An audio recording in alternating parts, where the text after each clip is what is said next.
Assalamualaikum warahmatullahi wabarakatuh.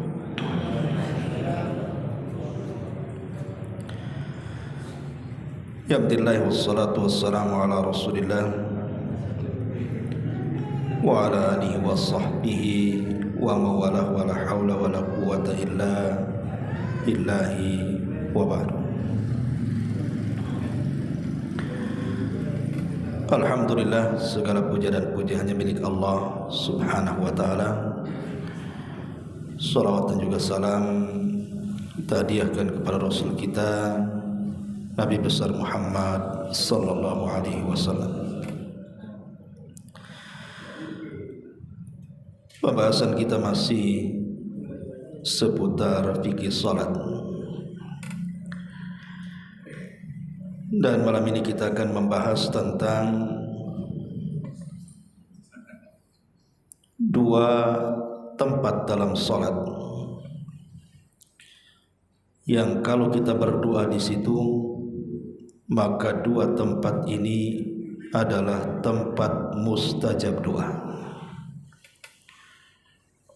pada setiap salat kita, baik salat wajib ataupun salat sunnah. Maka jangan sia-siakan dua tempat dalam salat ini, perbanyak doa di situ. Ma'asyiral muslimin yang dimuliakan Allah Subhanahu wa taala. Sebenarnya kalau kita melihat makna daripada salat itu sendiri, salat sendiri artinya doa, tetapi secara istilah tentu berbeda, karena secara istilah dimulai dari takbiratul ihram dan diakhiri dengan salam. Tempat-tempat doa dalam salat itu terbagi menjadi dua. Yang pertama, tempat-tempat yang memang sudah ditentukan oleh Nabi sallallahu alaihi wasallam bahwa tempat-tempat itu harus berdoa dan doanya sudah ditentukan juga. Artinya tidak boleh membuat doa yang baru karena sudah ditentukan, tempatnya ditentukan, lafadznya ditentukan. Dan itu ada di beberapa tempat dalam doa. Pertama, ketika setelah takbiratul ihram, di situ ada doa istiftah namanya, dan lafaz-lafaznya juga sudah ditentukan. Dan lafaz-lafaz istiftah ini banyak bentuknya. Kalau antum memang hafal, maka boleh sekali-kali menggunakan yang ini, sekali-kali menggunakan yang itu, kalau memang semua antum hafal. Tapi kalau tidak hafal, yang antum hafal saja. Kemudian yang kedua, saat ruku, di situ juga dianjurkan berdoa. Biasa Nabi SAW di akhir hayatnya banyak membaca subhanakallahumma rabbana wa bihamdika allahumma gfirli. Doa ini dibaca oleh Nabi SAW setelah Fathu Mekah, karena Allah Subhanahu wa taala berfirman, idza jaa nasrullahi wal fath wa ra'aitan nas yadkhuluna fi dinillahi afwaja fasabbih bihamdi rabbika wastaghfir innahu kana tawwaba. Apabila datang pertolongan dan pembukaan kota Mekah, engkau lihat manusia berdatangan untuk masuk Islam, rombongan-rombongan, maka Allah katakan apa? Fasabbih, bertasbihlah, bihamdi rabbika, dengan memuji Rabbmu, wastaghfir, dan mintalah ampun, innahu kana tawwaba, karena dia zat yang maha pengampun lagi penerima taubat.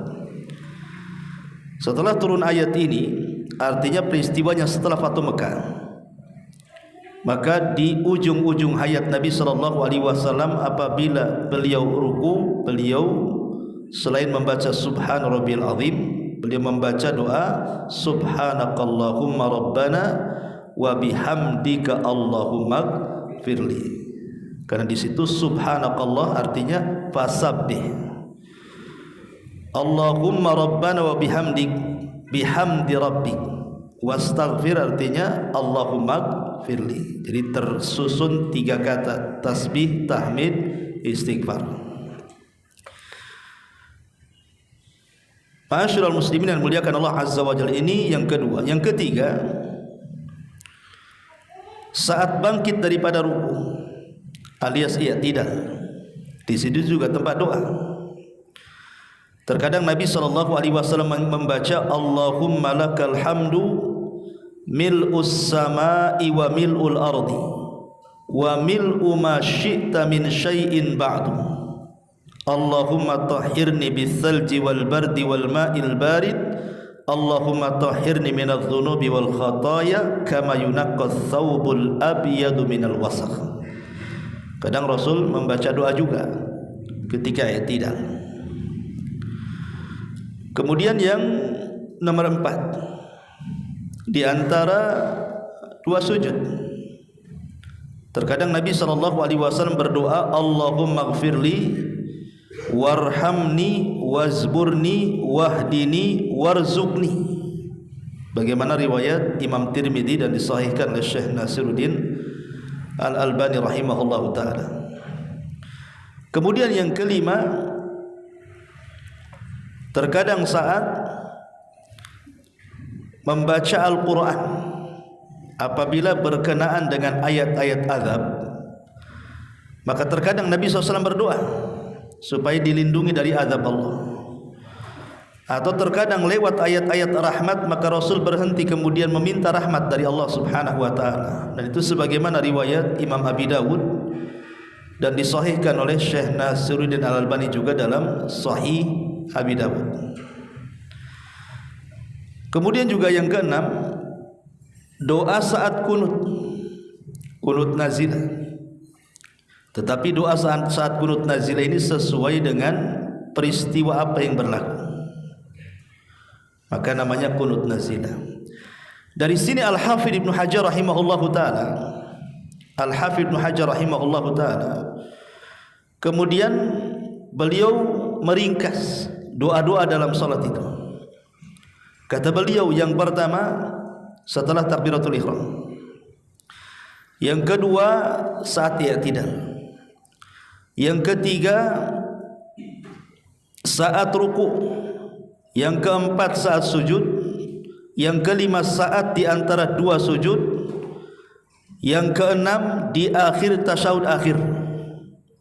Kemudian yang nomor 8 saat kunut, ima kunut subuh atau kunut nazilah gitu ya. Kemudian juga ditambah dalam kondisi tadi membaca ayat azab dan membaca ayat rahmat. Ma'asyiral muslimin yang muliakan Allah Azza wa Jalla. Tetapi yang ingin saya jelaskan bukan ini, tapi tema yang kita akan bahas di malam hari ini adalah 2 tempat dalam solat yang kalau antum berdoa di situ maka mustajab doanya. Apa yang dimaksud 2 tempat ini? Yang pertama indas sujud, saat sujud. Inilah doa yang paling mustajab, ikhwan. Tentu maksudnya setelah antum membaca kewajiban Subhana Rabbiyal A'la, ya minimal 3 kali, yang wajib kan 1 kali. Kemudian setelah itu antum berdoa. Ini tempat yang sangat mustajab doa. Dan yang kedua nanti saya terangkan di akhir tasyahud akhir sebelum salam. Ini waktu yang sangat mustajab, doa sebelum salam setelah tasyahud akhir. Baik, kita akan bahas satu persatu. Ma'asyiral muslimin yang dimuliakan Allah Subhanahu wa taala. Sering saya katakan bahwa posisi hamba ketika sujud itu adalah posisi di mana dia sangat dekat dengan Allah Subhanahu wa taala. Dan itu dijelaskan dalam hadis Muslim. Kata Nabi SAW, aqrabu ma yakunul abdu min rabbih wa huwa sajidun fa aktsiru du'a. Berhubungan dengan Allah Subhanahu wa taala adalah tatkala dia sedang sujud. Maka kata Nabi SAW, perbanyak oleh kalian doa. Kenapa sujud itu kemudian paling dekat kita dengan Allah Subhanahu wa taala, seorang hamba dengan Allah Subhanahu wa taala? Karena dalam posisi seperti ini kita sedang menghinakan diri. Lihat kalau antum ada orang yang bersalah kemudian minta maaf sampai sujud-sujud, itu menunjukkan kan dia merasa bersalah betul dan ingin dimaafkan kan itu. Ada orang itu kalau minta maaf sampai sujud-sujud kan itu ya. Karena entah apa bagaimana lagi yang harus dia lakukan kan. Minta maaf dengan lisan sudah ditolak, minta maaf lewat orang ditolak, datang ditolak.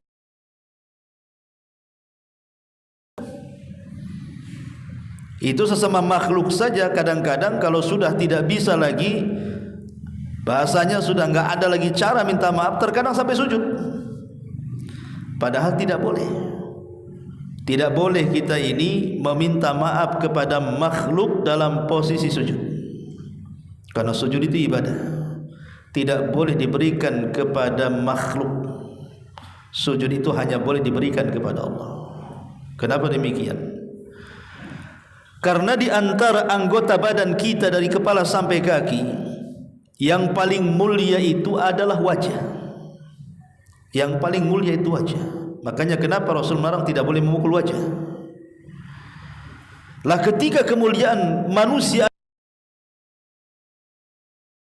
atau di tanah menunjukkan apa?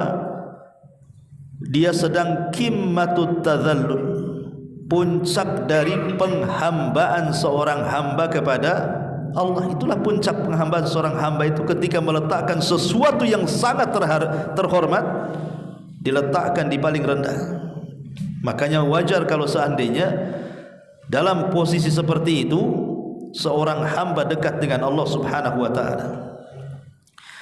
Dalam hadis Muslim yang lainnya Nabi SAW mengatakan, ala wa inni nuhitu an aqra'al Qur'an raqi'an aw sajidan. Ingatlah aku dilarang oleh Allah untuk membaca Al-Quran saat ruku dan sujud. Fa ammar ruku fa'azzimu fihi rabb. Adapun dalam kondisi ruku, agungkan Allah di situ. Wa amma sujud, adapun sujud, fajtahidu fid du'a faqaminun an. Berdoalah sungguh-sungguh, karena disitulah pengijabahan Allah akan langsung diberi. Hampir-hampir tidak ditolak doa orang yang sedang sujud itu. Maka jangan sampai setiap posisi sujud dalam solat kita lewatkan begitu saja. Apalagi memang kondisi sujud itu adalah kondisi yang setan paling tidak suka melihat kita.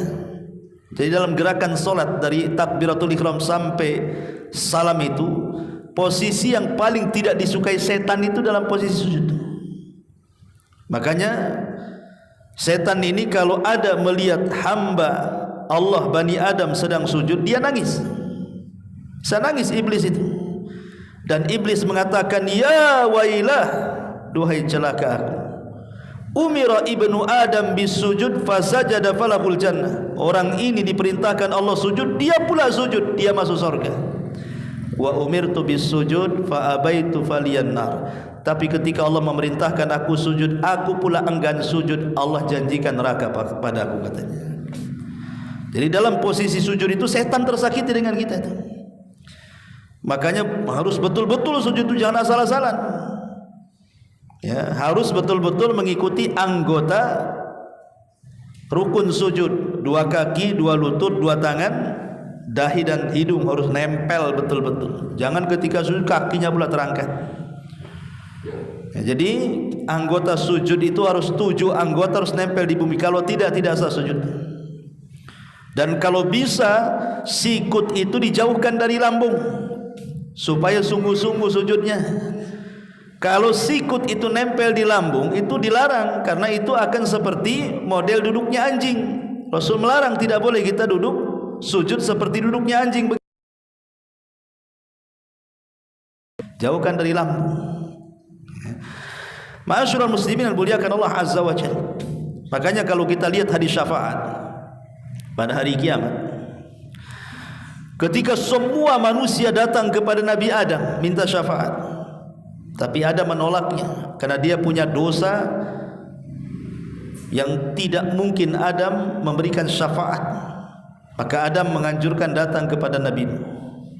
Nuh juga tidak sanggup berikan syafaat. Nuh menganjurkan datang kepada Nabi Ibrahim. Ibrahim tidak sanggup. Ibrahim menganjurkan datang kepada Nabi Musa. Musa tidak sanggup. Dianjurkan kepada Nabi Isa. Isa pun mengisyaratkan kepada Rasulullah. Maka Nabi SAW mengatakan, analah, kan ku coba. Maka Nabi pun kemudian menghadap Allah. Apa yang dilakukan Rasul? Sujud. Ya. Nabi SAW langsung sujud. Lama sujudnya. Sampai kemudian Allah Subhanahu wa taala mengatakan kepada Nabi SAW, irfa ra'saka ya Muhammad, sal tu'ta, qul tusma, ishfa tushaffa. Angkat kepalamu wahai Muhammad, mintalah kau diberi, bicaralah kau didengar, mintalah syafaat, ku beri kau syafaat. Artinya Nabi SAW dari syafaat sujud dulu, karena memang posisi itulah permintaan kita akan mustajab, dijabah oleh Allah Subhanahu wa taala. Maka sayang kalau seandainya kemudian lewat macam-macam solat kepada kita, tapi satu sujud pun kita tidak berdoa kepada Allah Azza wa Jalla. Sayanglah kan begitu. Apalagi antum yang ada masalah keluarga, masalah ekonomi, masalah kesehatan. Ini kan waktu-waktunya kita mengeluh kepada Allah Azza wa Jalla. Kapan lagi kita mengeluh? Itulah waktu yang tepat. Eluhkan dalam sujud kita itu setiap perkara kita kepada Allah Azza wa Jalla. Allah pasti mendengarnya. Ma'asyiral muslimin yang dimuliakan Allah Azza wa Jalla. Taib, sekarang ada pertanyaan seperti ini. Ustaz, apakah doa dalam sujud itu setelah membaca Subhan Rabbiyal A'la, apakah harus menggunakan bahasa Arab? Pertanyaannya, boleh enggak saya pakai bahasa Melayu, bahasa Jawa, bahasa Padang, bahasa Alor? Serah. Boleh enggak menggunakan bahasa daerah? Atau harus bahasa Nusantara, Indonesia? Intinya boleh enggak berdoa selain bahasa Arab? Maka para ulama mengatakan, idza kana al-musalli yuhsinu ad-du'a bil lughatil arabiyyati fala yajuzu lahu ad-du'a bi ghairiha. Kalau dia memang lancar bahasa Arab, pandai berbahasa Arab, maka tidak boleh dia berdoa dengan selain bahasa Arab. Kalau antum sudah belajar bahasa Arab, bisa lah kan antum mengutip doa-doa Quran, doa-doa hadis, atau mungkin doa yang antum rangkai di bahasa Arab kan, begitu kan, maka itu lebih baik lagi.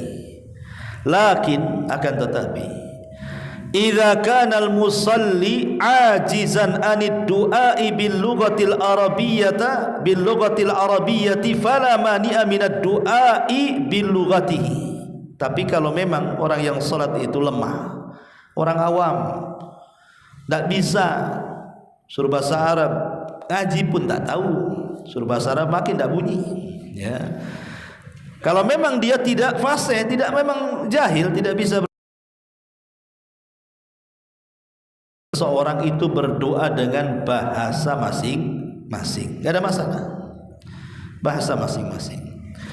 Walaupun tidak syak lagi, ikhwatul fillah muliakan Allah Azza wa Jalla, memang di sini ada khilaf ulama, ada khilaf tajam di antara ulama, apakah dalam salat itu harus menggunakan bahasa Arab atau tidak. Dalam mazhab Malik memang tidak boleh.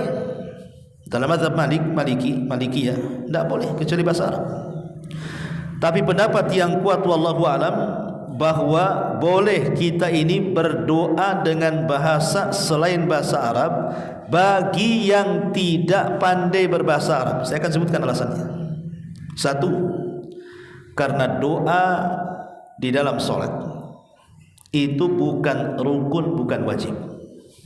Ya, yang wajib itu kan subhana rabbiyal a'lanya. Tapi selepas itu doanya tidak masuk kewajiban, tidak masuk rukun. Artinya ketika ini bukan wajib, ini bukan rukun, berarti boleh seseorang tidak harus menggunakan bahasa Arab. Ya. Ini menurut pendapat yang kuat wallahu a'lam. Yang kedua, bahwa perkataan haramnya menggunakan selain bahasa Arab yang dikemukakan oleh mazhab Maliki itu tidak ada dalil sama sekali. Tidak bolehnya menggunakan bahasa lain. Kemudian yang ketiga, bahwa Allah Subhanahu wa taala menciptakan annallaha huwal khaliqul lughat jami'an. Allah yang menciptakan semua bahasa kau. Yang menciptakan bahasa siapa? Allah. Ya. Sehingga kemudian tidak mesti kemudian kalau doa selain bahasa Arab itu tidak menunjukkan mengagungkan Allah. Tidak mesti. Mengagungkan Allah kan tidak mesti bahasa Arab. Bahasa selain Arab saja bisa mengagungkan Allah Subhanahu wa taala. Kemudian yang keempat, bahwa Islam ini adalah risalah untuk orang Singapura, Malaysia, satu dunia. Sementara tidak semua berbahasa Arab kan gitu ya. Ada orang-orang yang tidak bisa berbahasa Arab. Lah karena Islam juga risalah bagi semua alam, dan semua alam itu juga berselisih cara ngomongnya dengan berbagai macam bahasa dan jenisnya, sehingga tidak ada masalah menggunakan selain bahasa Arab bagi yang tidak bisa bahasa Arab. Kalau seandainya yang kelima, kalau seandainya disyaratkan doa itu harus pakai bahasa Arab, nanti sulit ikhwan. Nanti yang berdoa itu yang bisa bahasa Arab aja jadinya. Kalau seandainya syarat doa harus bahasa Arab, berarti orang Arab yang berdoa. Antum orang kampung pisang di sini nggak bisa berdoa lah pakai bahasa Melayu kan itu ya kan. Gimana pula kan. Ya, jadi akan sulit ya, masyaqqah gitu. Makanya pendapat yang kuat wallahu alam bahwa berdoa dengan selain bahasa Arab dibolehkan bagi yang tidak yuhsin al-lughatal arabiyyah, yang tidak pandai berbahasa Arab. Taib. Dari sini kita katakan boleh berdoa selain Arab. Pertanyaan kedua, di mana letak doa? Apakah dalam hati ataukah di lisan? Sekarang kita sudah katakan pendapat yang kuat wallahu alam boleh. Pertanyaannya, boleh enggak diucap? Umpamanya ketika sujud, subhana rabbiyal a'la, subhana rabbiyal a'la, subhana rabbiyal a'la, kemudian antum katakan, ya Allah, utang saya banyak kali ya Allah, tolonglah kasih jalan keluar. Kayak ngomong gitu kan ketika sujud. Ataukah diam saja diomongkan dalam hati? Pertanyaannya di sini. Maka para ulama mengatakan bahwa doa itu harus dengan lisan, baru dikatakan kalam. Kalau dalam hati itu. Tetapi ulama mengatakan bahwa al-adhkar wal ad'iyata wal aqwal al-masyru'ata la budda fiha min harakatil lisan. Zikir, doa atau perkataan-perkataan yang disyariatkan mengharuskan ada gerakan lisan. Gerakan lisan. Ya minimalnya kitalah yang dengar, orang enggak usah tahu. Ya. Jadi di sini bahwa ketika kita berdoa saat sujud itu bukan dalam hati tetapi dalam lisan, digerakkan lisan kita. Ngomong apa kita, mau apa di situ, ngomong di situ. Tapi jangan kencang-kencang, nanti kedengar orang sebelah. Kan itu. Tahu banyak utang ini. Kenapa? Doanya tuh nampak, dengar kan gitu kan. Nah, jadi intinya bahwa cukuplah hanya kita dengan Allah yang tahu, tapi digerakkan lisan itu. Supaya itulah bentuk doa dan zikir itu. Ma'asyiral muslimin yang dimuliakan Allah Azza wa Jalla. Pertanyaan yang ketiga, apakah doa dalam sujud itu dikhususkan pada rakaat terakhir? Sujud terakhir, karena kita sering melihat ya, kalau sujud rakaat pertama selalu, rakaat kedua slow, rakaat ketiga sudah lama kali. Kau ditanya kenapa kau lama? Sedang berdoa katanya. Apakah memang seperti itu? Mengkhususkan doa itu hanya di sujud terakhir. Asy-Syaikh Ibnu Utsaimin rahimahullahu taala pernah ditanya tentang hukum italatus sajdatil akhirati fi salati min ajli doa, memanjangkan sujud dalam sujud akhir salat karena sebuah doa, apakah termasuk sunnah atau tidak? Maka beliau mengatakan tidak termasuk sunnah. Li'anna sunnata an takuna af'alus salati mutaqaribah. Karena di antara sunnah salat itu, antara perbuatan salat satu dengan perbuatan salat yang lainnya, waktunya itu harus sama. Kalaupun selisih sedikit, ya. Baik ketika ruku, baik ketika i'tidal, baik ketika sujud, baik ketika duduk di antara dua sujud, harus sama. Jangan rakaat pertama sujudnya sebentar, rakaat kedua pula sujudnya lama sekali. Tidak boleh seperti itu. Ini bukan sunnah. Ya. Dari sini kita tahu bahwa berdoa dalam sujud itu bukan kekhususan di sujud terakhir, tetapi doa itu berlaku pada semua sujud pada setiap rakaat. Ya, enggak apa-apa antum ulang-ulang. Pamannya antum salat sunnah, karena kalau salat wajib kan biasanya belum sempat doa imam sudah takbir kan itu ya. Tapi kan dalam salat sunnah mungkin antum lama kan. Pamannya antum qobliyah atau ba'diyah lah. Antum salat 2 rakaat, rakaat pertama sujud, dalam rakaat pertama sujud lama-lama enggak apa-apa. Nanti doa ini diulang lagi pada rakaat kedua, pada sujud yang kedua, ada masalah. Itu yang sunnah hukumnya. Justru kalau seandainya diulang-ulang doa pada setiap sujud itu lebih mustajab lagi daripada dikhususkan yang tidak ada dalilnya. Ya, jadi ini juga perhatian kepada imam. Anda yang jadi imam dimanapun berada, kadang-kadang dilamakan pula sujud terakhirnya itu. Tidak ada contohnya, tidak ada sunnahnya. Gerakan solat itu harus sama. Ya, waktunya itu harus sama. Tidak boleh yang satu panjang sekali, yang satu pendek sekali. Itu kata Syekh Utsaimin bukan sunnah. Dalilnya apa? Dalilnya adalah dari hadis Bara bin Azib radhiyallahu anhu. Kanat salatu Rasulillah sallallahu alaihi wasallam wa ruku'uhu wa idza rafa'a ra'sahu minar ruku'i wa sujuduhu wa ma baina sajdataini qariban minas sawa, katanya. Kata Bara bin Azib radhiyallahu an, adalah salatnya Rasul ketika ruku, kemudian mengangkat kepala dari ruku, kemudian sujud, kemudian duduk di antara dua sujud, itu waktunya sama. Dari sini apa? Tidak boleh memanjangkan yang satu, memendekkan yang lain, itu maksudnya. Kalau ingin berdoa ya berdoa pada setiap sujud lah.